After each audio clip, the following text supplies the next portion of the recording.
Every year, the monsoon in Assam triggers a deluge that displaces hundreds of thousands of people.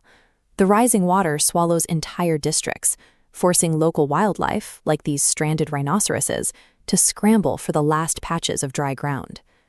The state sits at the bottom of a geographic trap. It is a narrow, elongated valley enclosed by a wall of steep mountain ranges, the eastern Himalayas to the north, the Naga Hills to the east, and the Meghalaya Plateau to the south. When the heavy rains hit those mountains, this basin acts like a massive funnel.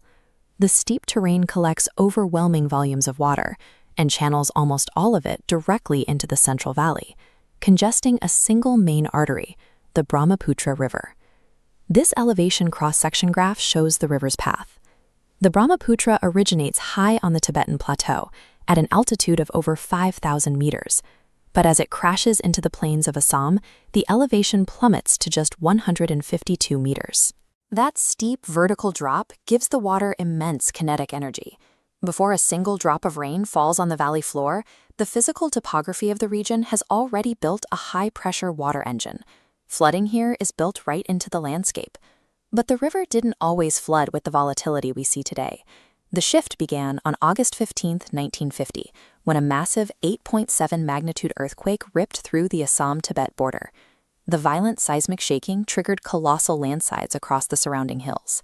Millions of tons of rock, sand, and organic debris collapsed into the main stem of the Brahmaputra and its upstream tributaries.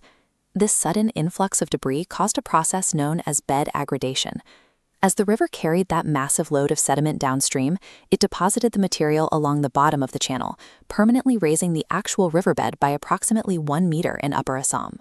By raising the floor, the earthquake drastically shrank the river's total capacity.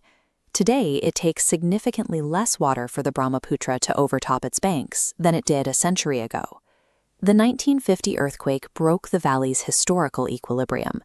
It turned a once stable channel into a volatile system that spills over at the first sign of a surge. That volatility is compounded by what the river carries. As the high-energy water hits the flat plains, it rapidly loses speed and drops its massive sediment load. This creates sprawling sandbars, choking the river's own natural path. To bypass this sediment, the river splits into a highly unstable, braided network of shifting channels. These unpredictable currents carve violently into the fragile riverbanks. Since 1954, lateral erosion has swallowed roughly 7% of Assam's landmass. The river actively consumes fertile agricultural fields and forces entire communities to constantly retreat from the collapsing edges.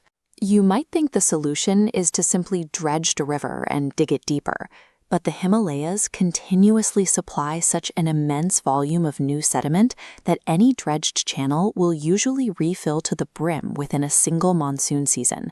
The Brahmaputra is too active and carries far too much earth to be controlled by brute force engineering.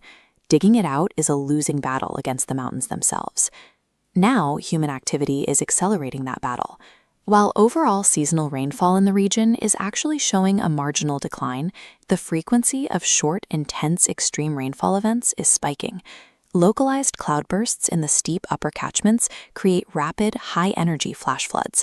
These sudden surges of water tear down the tributaries, entirely bypassing the timelines of traditional downstream warning systems. Historically, the Assam floodplains relied on thousands of natural wetlands, known locally as beels. These acted as giant detention basins, absorbing excess water and softening the main river's flood pulse. Over recent decades, rapid urbanization has systematically drained and paved over these natural sponges. Runoff that used to pool in wetlands is now forced directly into an already congested river system. By altering the climate and erasing the valley's innate shock absorbers, we have amplified the very destructive spikes the region is already predisposed to. We cannot stop the Brahmaputra River. The sediment will keep falling and the monsoon will keep raining. Survival here requires shifting our focus entirely away from prevention and toward adaptation and resilience. The indigenous missing community has coexisted with the flood cycle for centuries. They build traditional flood-resilient homes called Chang Ghars, elevated on tall bamboo stilts to keep the living spaces dry while the river swells underneath. These structures use flexible, locally abundant materials like bamboo and timber.